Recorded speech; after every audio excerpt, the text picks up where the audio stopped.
Hey, Toni. Hey, Chris. Wow, I can't believe we're here face to face. I know. We've been planning this for, 6 months or so? Mm-hmm. Yeah, so good. Yeah, Thanks for coming. such a pleasure. Thank for you. coming. Thanks for inviting me. You have been preaching, recording the sermon, and now you're sitting down for a podcast. So how are you feeling? I'm raring to go. Okay, awesome. Always ready to talk about marriage. Yeah, fantastic. Yeah, and that's really just the focus of all of us. You know, Toni, I've read your book. We've connected a little bit, but for the people tuning in, maybe you just intro yourself a little bit and your story and where you come from and family, and just let us into your world a little bit. Sure. Yeah, well, we've been married 32 years. When I say we, I mean Carey Nieuwhof, my husband, and I. Yeah. We met in law school, Cool. so we hit the ground running, so to speak. Yeah. We were married partway through law school, had our first son just after I graduated, just after I finished my final exam, actually. Wow. Okay. Planned. Okay. People say, was that planned? Yeah. Yeah, we were crazy. It was planned. Wow. So we had our second son 4 years later. And while we were going through law school, Carey discerned a call to ministry. So he started seminary, but not until he'd finished law and even did his articling year, and then he went to seminary. So while he was in seminary, I was already trained as a pharmacist when I went to law school. Wow, So okay. I worked my way through law school, and I carried on working in one of the hospitals in Toronto. And then we moved up north when Carey had the opportunity as a student to assume a 3-point charge. There were three small churches that they bound together for survival. Wow. So we moved up north and started out with a very small church, 3 very small churches. Yeah. And Carey and I were wholeheartedly dedicated to serving Christ in the local church. But we didn't realize the depth of problems that we would hit interrelationally. Right. We just had completely different personalities, our communication styles, our opinions, our expectations. We had all these differences, and we ended up in what we call now a 10-year argument. Wow. Which we can laugh about now, but it was no joke then. No, then it was constant tension under the surface, and it only took something to set it off again. Yeah. And it took a lot of counseling and personal work, personal growth work, prayer, friends who prayed with us to emerge back out the other side. Yeah. But while we were in the middle of it, we really didn't know which way it was going to go. Wow. We got to the point where I just wasn't sure whether it was even possible to be in love again. Wow. And I mean, not that I want to make decisions just according to emotions, but it was a tough season that was, it wasn't short. It wasn't a month or a year, a couple of years. Yeah, it was a long stretch. Wow. So we're grateful, give all the grace and glory to God that we got through that season. Wow. And we didn't realize when we picked our wedding verses, one of them was Ecclesiastes 4:12. Okay. A cord of 3 strands is not quickly broken. Yeah. We didn't realize how much we were going to need that verse. And we would both say that it was our faith in Christ that held us together when we were so broken between the two of us. Wow. Thanks for your transparency, like right off the bat. I think, sharing your story here in your book, and as I think about just you and Carey's ministry in your local church that you've served at, but also I think in Canada and in North America, it's so cool to be able to have your level of transparency and professionalism in your training, to be able to speak to real people in their real life situations, and as you said, like 10 years of struggle of trying to figure each other out. You did serve as a family attorney for a while, correct? Yes, Yeah. yes. I for several years, I worked as a divorce attorney with my own practice, but in affiliation with a family law firm. Okay. So we were a boutique firm that only did family law. Wow. Tell us about that, like working with people who went through that season of struggle and said, I can't I can't do this anymore. What was that like? And what did you see there in couples as they were in that place where they're actually going to a lawyer to actually talk about the end of their relationship? Oh, do you have a day? Yeah. Well, you have a book, so there you go. Yeah. Oh, I saw so much. But I think one of the remarkable things for me was that it was so common for me to have somebody come in and sit down with me and tell me that, basically we have this divorce figured out. We just need the paperwork. So we've already made these decisions about parenting and finances. And then we would start to get into the weeds to make actual agreements. And what people inevitably discovered was that separation day brings a different day. Okay. So they might have had conversations beforehand, and maybe, their spouse even agreed to something like just, oh yeah, you can have the kids, just to get them off their back at the time. Not that they meant it, but they said it, and somebody else was banking on it. And what people discovered was that once you actually are in the situation, you look at things differently. Yeah. And so when they thought it was going to be easy, they thought that, I'm going to have the kids live with me and he's going to spend time with them every other weekend. Right. Well, then once the date of separation came along, that's not what Dad wanted. Yeah. Dad wanted more time with his kids. Right. And so what I found was a lot of disappointment. Mm-hmm. It wasn't because, I wasn't doing my job. It was because with the laws, the way they are, it's not a justice system. It's just a system. It's a system that we need. We need to have it in place, but it doesn't do anything to resolve hurts or to resolve those questions of morality. It really is just a system to make sure that when people separate, as much as possible, we don't have people living in poverty. There's some fairness in the way the finances are organized. And at least in our geographic area, there was quite a movement toward dividing parenting time. Okay. So where somebody was fighting for something other than, about an equal split or at least a generous amount of parenting time, they might have an uphill battle. Wow. So I hear you saying there was the idea of going towards separation and divorce, but when the rubber hit the road, it was way more complicated and way more nuanced with all of the emotions and even the legalities around all this sort of stuff. Is that? Yeah, that's fair to say. Yeah. And not everyone, some people are separating for a good reason. Yeah. And I would say that's the minority for sure. Yeah. It was infrequent, but sometimes people really needed to at least live in separate places so that healing could happen for the couple and for the family. Yeah. But in many cases, it was hard, and there were disappointments.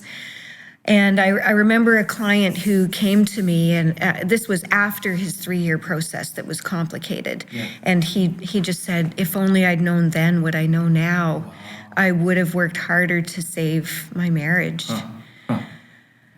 All the pain and all the reality of it. Yeah. Mm-hmm. Yeah.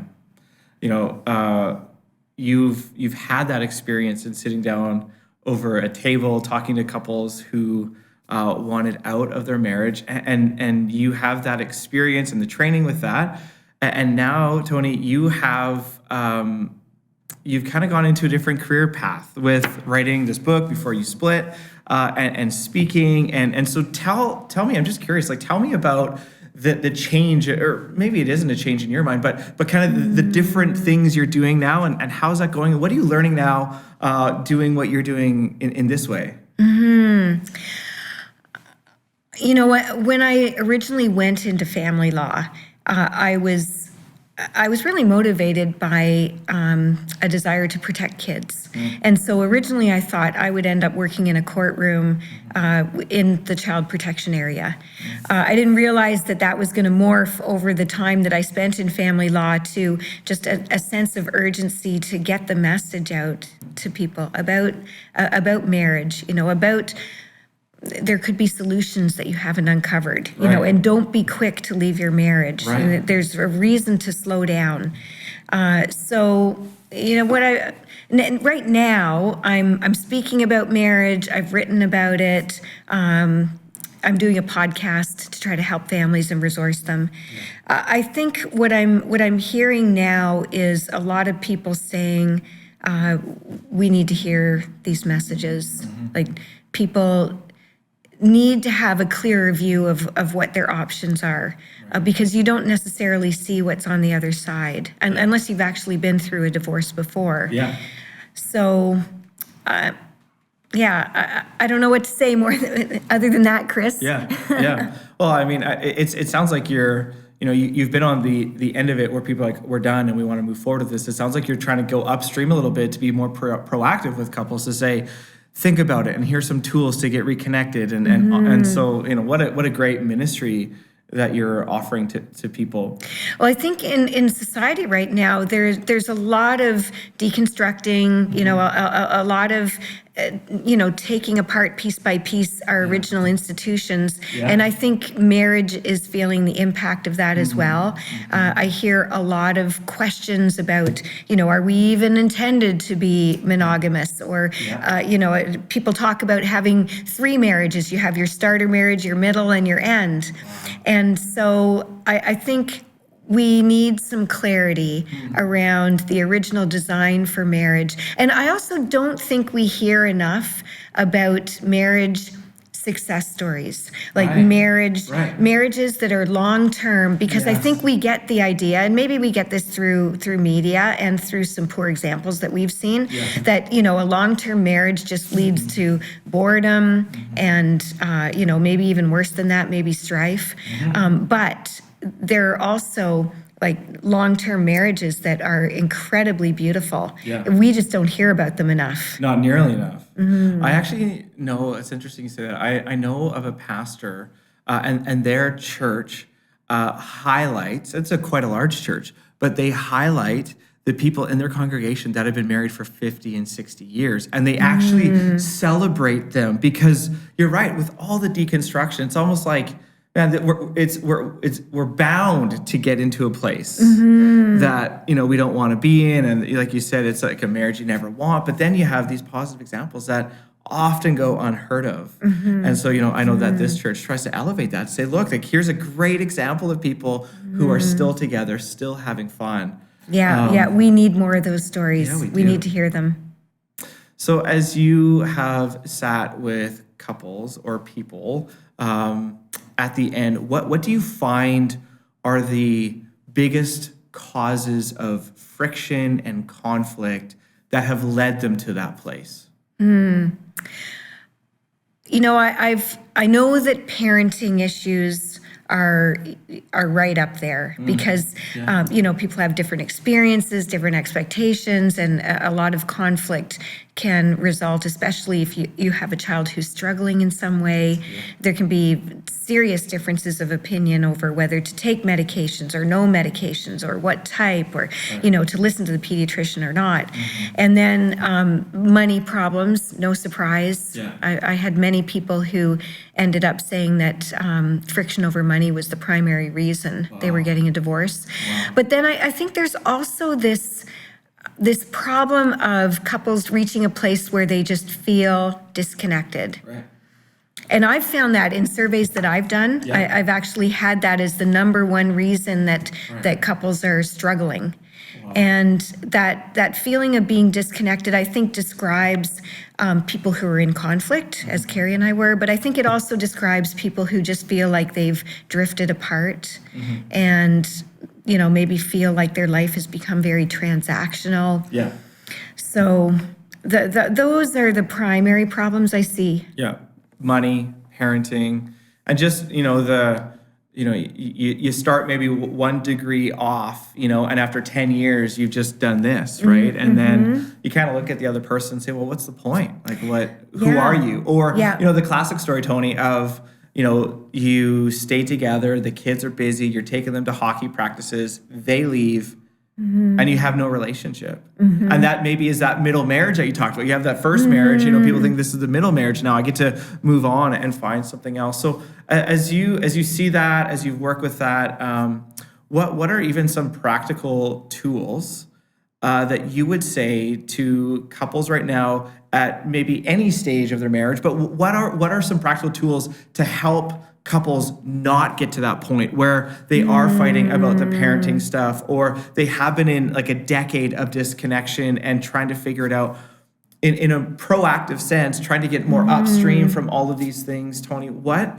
would you say to people who maybe right now are just pulling out their hair, being like, I don't know what to do, or I don't want to get there. What should we do? Yes.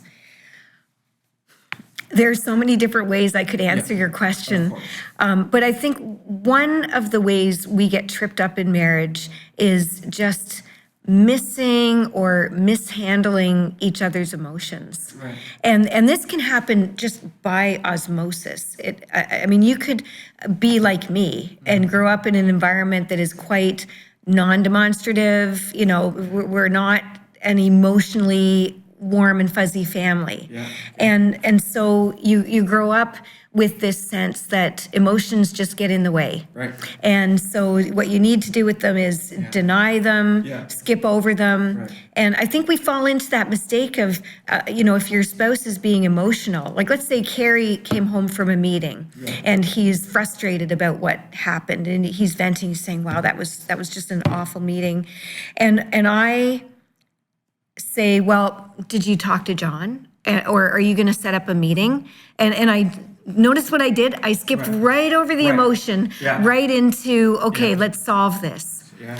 And the thing is, with a close relationship that is meant to be intimate, you're meant to be connected, we can't do that with each other's emotions. Right. So the better response is for me to go, oh, Carey, like, I would be so frustrated too. And like, look him in the eye and just sit with him in that emotion.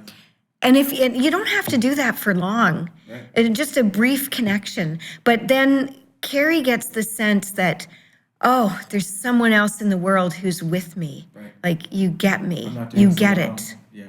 But on the other hand, sometimes, when we're not as emotionally adept, which, and I would say part of our 10-year argument was exactly this problem. We were mishandling our own emotions, mishandling each other's as well. Right. And so, so it's just so critical to give yourself that space and be intentional about noticing your spouse's body language. And hearing what they're saying and just slowing down, even just for a brief moment before you go on. And you don't necessarily have to problem solve at all. That might not even be what your spouse wants. I know Carey was not really looking to me for problem solving. He was looking to me for empathy. And when you have that sense that your emotions are safe with the other person, you'd be amazed at how it actually does draw you closer. And it gives you that feeling of being connected. So that would be one thing, creating that safe emotional space and really noticing and handling each other's emotions well and validating them. To improve your relationship, I would say if you've been in a rut, like a dating rut or a relationship rut, then try something new. And this doesn't take a whole lot of time and effort, but they've done research to show that couples who have, given a rating of their marriage, and then they tried an experiment for 4 weeks, for an hour and a half each week, they chose something new, something that would fall under the category of new and exciting. So it doesn't need to be bungee jumping or anything like that. Like, I'm not talking about adrenaline, although if that's your thing, do it. But it could be, you take a picnic down to the beach, or you go clam digging for the first time, or you just try out a completely new trail. Just try something that's new and exciting. And it needs to be interesting for both of you, not just one of you, or at least that you're both willing. And when they did that for 4 weeks in a row, tried something new every week, an hour and a half each week, so not a huge time investment, couples rated themselves as being more satisfied and more excited about their relationship. So, Those are two hey, easy things. yeah, just be intentional about keeping it fresh. Toni, I actually saw on your Instagram today that you and Carey have taken up skiing again. So that may be one of those new things, right? It actually is. Yeah. Yeah. To yeah. help, right? It's easy to get into a rut, Toni, you talked about, your first thing was, how do couples not get to that point where they're thinking, how do I get out of this marriage, right? Right. So one of the things you said was the emotional availability of marriage, and it's hard. Like it's hard, right? Like we're distracted. Like we got Netflix, and so it's either do I talk about the emotions of my day or that tough meeting, or do I just turn on and numb out to Netflix? We're busy with kids. So like maybe can you just talk to us a little bit about the need for deep emotional work in marriage and how hard it is to do it? Do you know what I'm talking about? Oh, Because it's so easy just to fly here, but like marriage, relationships in general, but marriage, like it demands that we go deeper. So maybe talk to us, well, why is that so difficult? I think part of it is that we do have different ways of viewing the world, different responses. I'm not sure what you think about the Enneagram, whether you like it, don't like it. Yeah, okay. Well, I found the Enneagram was so helpful for us in trying to get underneath some of our different reactions and perspectives, because, I think it's easy to go into your relationship with blinders and then find that, there are these differences and I'm even getting triggered by the way you're responding and responding to me, and you're hurting my feelings, and then, the hurts go both ways. And so then you can start getting into that downward spiral. And then that in and of itself is a deterrent to going deeper, because you don't want to unintentionally step on a landmine and set it off again. So doing that deep work, gaining a better understanding of each other is so valuable, whether it's Enneagram or whether you use other personality tools. But for us, it was also critically important to start having conversations that included a counselor. So we have done individual counseling and marriage counseling, because I think it's very normal to go into marriage thinking that, you've got the world kind of figured out, right? And I know what's normal. And well, you're not quite normal. The problem's you. You need to go see a counselor. Let me just tell you. And I was good. Like my emotions were all good until I got into this mess. Right. So what? It's on you. Yeah, exactly. And we point the finger at each other. But I think I saw a plaque once early when I was married, and it said, "Home is where you learn to love." And I thought, oh, that's really kind of unromantic. But it's so true. It's so true. And if we stay at the surface, we miss out on so very much. You can't stay on the surface and expect to have that heartfelt connection. But getting to the heartfelt connection, I think, is part of that. Honestly, I'll talk about it in spiritual terms. We go on a journey of sanctification through our lives. And I think that path to unity in marriage goes through Calvary. Wow. You have to go through that pain of self-discovery and self-examination and bringing your stuff before God, and you can't go around it. If you go around it, you won't reach the beautiful place on the other side. Jesus did that walk, and he had such an incredibly beautiful result that we've all benefited from. So. And it takes the pain of self-discovery to realize, oh my goodness, like I'm a part of this marriage, and I'm a part of the problem perhaps of this marriage, right? And to be able to own your stuff, to own your stuff. And you talk about that in your book, like what it is like to get face to face with your own self, right? And to own it. So there's just so much there.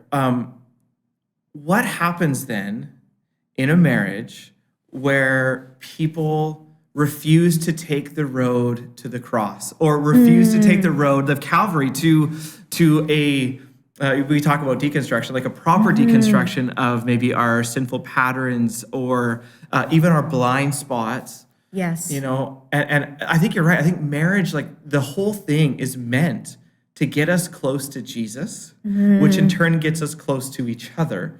Yes.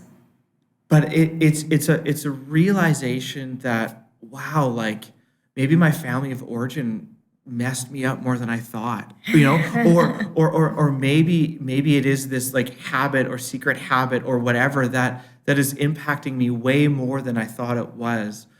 My question is, what happens, Toni, if couples don't own their stuff? Maybe in a spiritual sense, like what happens? Like what are we missing out on in a spiritual sense? And relationally, what happens if that's just absent? Right.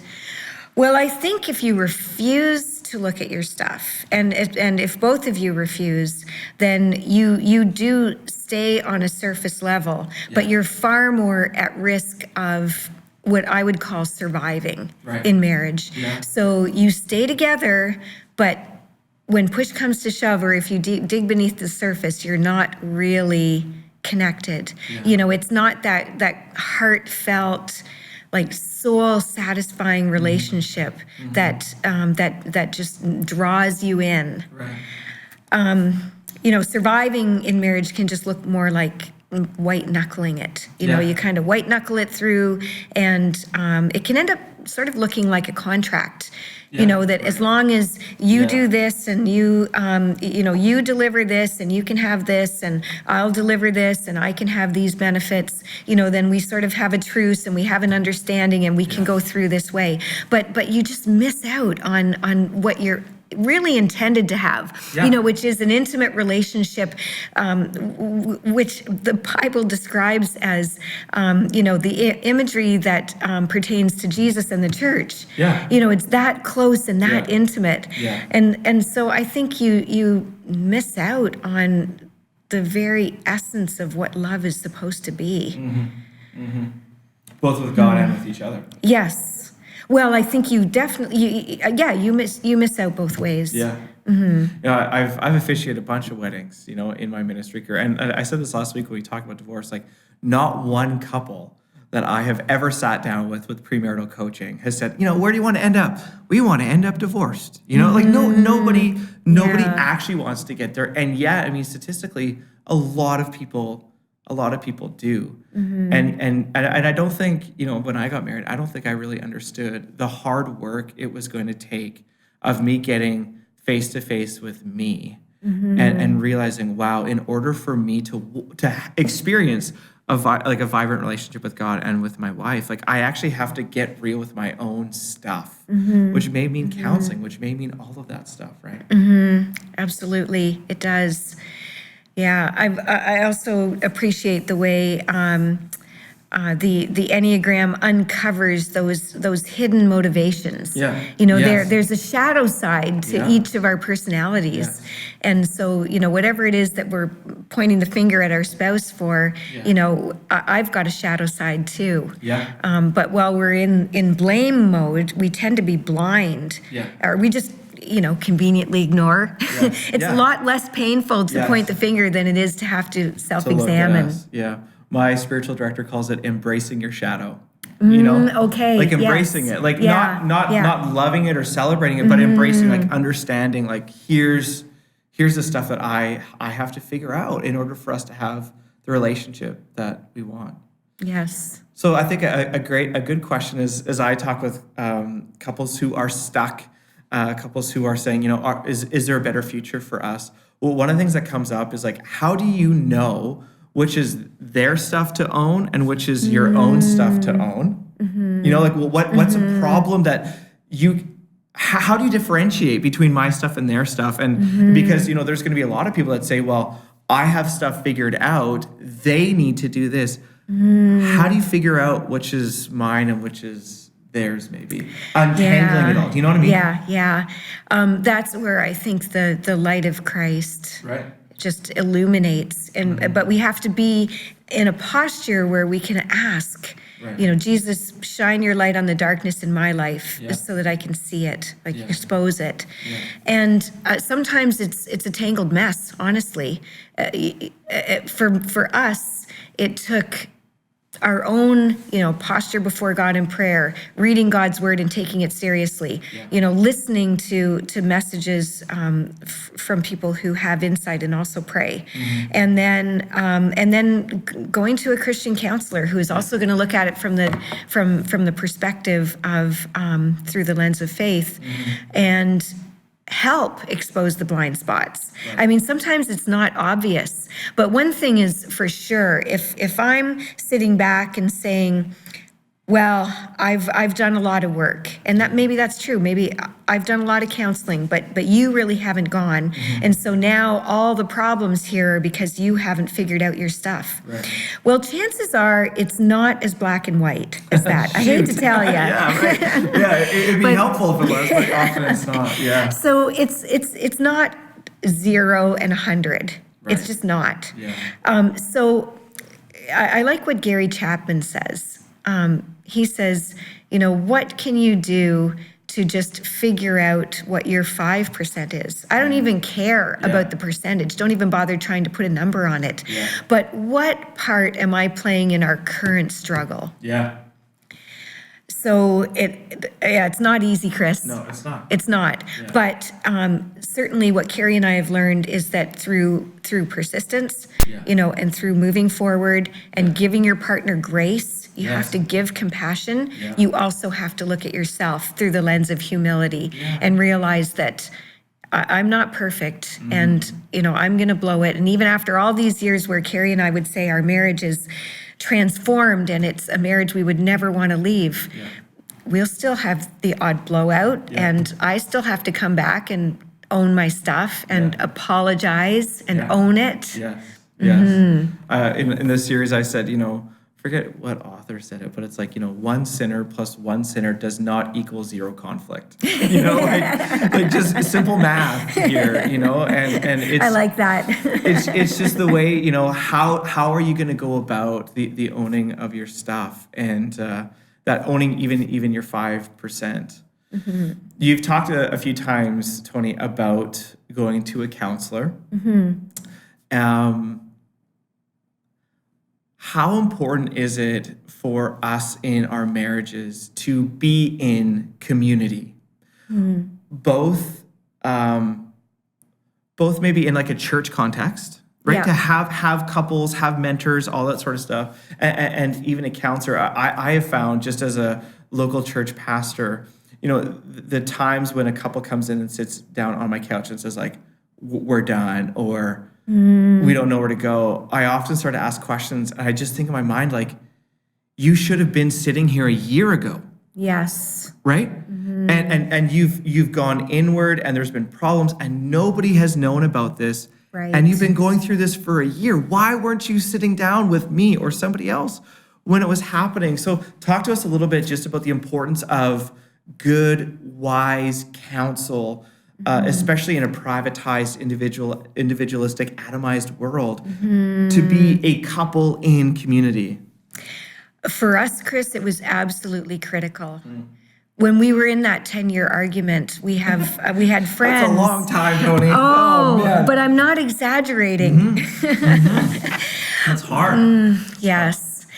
We had friends that we connected with originally through our small group. Yeah. So initially we didn't know each other as well, but we've grown to become lifelong friends. Yeah.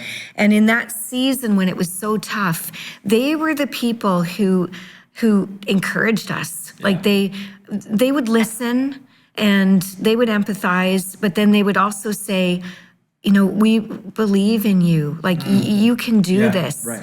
And they would pray with us, and they would try to help us find solutions. And by standing with us, it just gave us strength, and it gave us perspective. Yeah. And you need friends who are close enough, who know what's actually going on. Yeah. Because, there were times where I was so frustrated with Carey, I would just go and vent to my friends. Yeah. And I would spill out and basically vomit all over them. Yeah. And then my friend would listen, but then she would also say, well, Carey he's a wonderful man. Like, he's loyal to you. Yeah. He's in your marriage, and he's a great father. And, they would start just gently like pushing back and giving me perspective. Mm-hmm. And when you're isolated, you don't have anyone to do that. What we've realized in our marriage is the importance of having those safe people where you can say that. And my wife has hers. Yes. And I know that person, and I trust that person. Yes. Trust that person to say to my wife, hey, like, Chris isn't that bad of a guy. Like, I wonder what actually happened there. Yeah. But also to be empathetic to my wife, Yeah. And I just think a part of the way to have good connection is to be a couple in community. Mm-hmm. Because without that wise counsel, I would even say, being connected to a local church, and the drag of our cultural moment on relationships, I think if we don't push against that somehow in community, I just don't know how we are going to experience the relationship that we want to. And I agree with you. Yeah. There's research that shows that divorces happen in clusters. And so if your friendship circle includes people who are divorced, it's statistically more likely that you're going to go that route. Yeah. And I don't say that because I want you to separate yourself from your friends who've been divorced. That's not where I'm going at all. Don't ditch those relationships. But what I'm saying is that it's valuable to intentionally surround yourself with some people who also want your marriage to win. Yeah, of course. So, and community groups at church are amazing for that. Yeah, that's awesome. Mm-hmm. Just a few more questions, Toni. You write this book with a wide audience in mind, which is great. I think it's great wisdom for all different people in all different stages. So it's not just written for Christians. What would you say, maybe, I'm always thinking about people who are maybe tuning in, maybe are sent the link to our conversation, who aren't a follower of Jesus. And they're in a marriage, or they're in a relationship that's not going well. Mm-hmm. I just want to give you the opportunity to talk to those people about what is the difference that Jesus can make in your marriage, in a relationship, when they're struggling, or maybe just in general. You can take it wherever you want to take that. Well, as I did mention, Carey and I would both say that it was our faith in Christ that held us together. That was the one cord that was still unbroken. Right.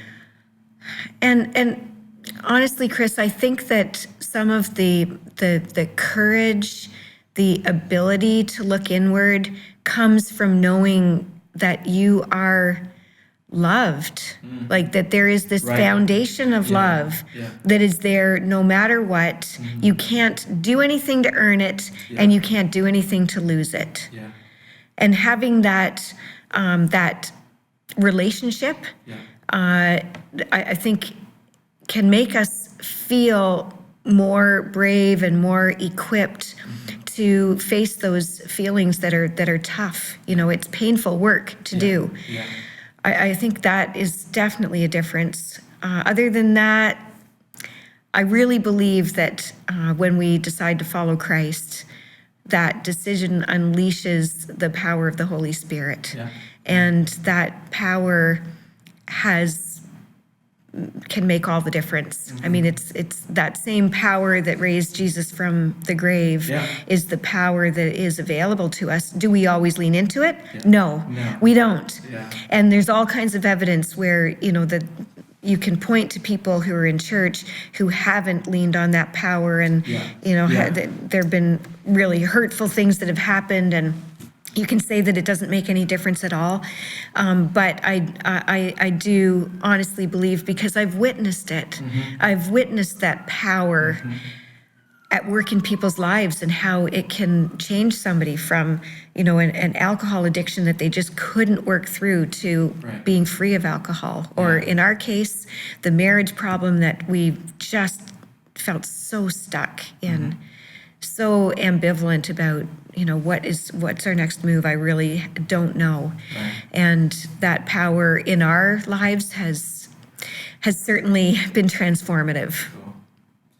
You know, Toni, one of the things that I've just seen as a pastor over and over and over again when couples are stuck is the need for forgiveness. And so I think marriage teaches that. You need to give grace, you need to receive grace, and you need to forgive. So maybe just talk to us how Christianity offers us just deep ways that we can be forgiven and also ways that we can forgive other people. Yes. When you're in that season of struggle, it can be so hard to take steps forward to intentionally show love to your spouse or, be emotionally present with them. When you feel like there's a wall and when you have grievances or offenses and they just aren't resolved, then they can just pile up one on top of the other on top of the other. And you end up with this sense of injustice. Like, how can I just let go of everything that's gone down so that we can move forward? I think that framework, it's related to being able to hand over justice into God's hands. We have the innate sense that justice has to be done. That pops up whether you're Christian, not a Christian. But as a Christian, I know and I'm clear that I'm not the judge. And when we were in our 10-year argument, was I clear about that? No, probably not. I think that's a later learning. But honestly, justice lies in God's hands. And so to be able to forgive is to be able to talk about the story. Like you still have to talk about what went down and all the feelings attached to it, and all your feelings are valid and you put everything out on the table. But you can put justice into God's hands, knowing that he's the only just judge. And that is what Jesus did when he was on the cross, and he prayed, Father, forgive them, for they don't know what they're doing. Yeah, right. And so we've got justice that we can hand over to God. And also I think this sense of being forgiven gives me the teaching. Actually, God's word would say that, when he talks about the servant who was forgiven and how he treated his servant when he didn't forgive his debt, and that forgiveness is actually our really only available option. Like when we know that how much I've been forgiven for in Jesus taking all of my sins and being my righteousness for me. That clean slate came at a cost, and so it wasn't cheap. And it's the same thing in our marriages. That the cost of justice isn't cheap, but it doesn't rest in my hands as the judge. So I need to view my spouse with eyes of compassion, and I need to look at myself with humility, so that I can own my stuff and hopefully reform my ways. Try to live in a way that isn't going to cause hurt the next time. Yeah, I think, the title of your book is Before You Split. And I think before you split, search out the forgiveness offered to us in Jesus. Because I think it makes all the difference, So good, Toni, thank you. You now, your whole kind of career path, your writing and speaking, is to help and resource couples. As we end here, Toni, just tell us about some resources that you have, or other people or thinkers or books that couples can maybe take a next step with you or somebody else that you'd recommend. Where do they go? I have some resources on my website. It's ToniNieuwhof.com. My name is way too hard to spell. Too many vowels. So just look up Before You Split, and then you'll find my name. So on my website, I've got a whole bunch of articles that are there for free. I would say start there. I've also done a podcast. It's called the Smart Family Podcast, intended to resource young parents. So there's parenting advice on there. There's also marriage advice. So hop over to Smart Family Podcast and have a scroll through and see what it is you're interested in. Good. Yeah, it's very good. I've listened to a few episodes.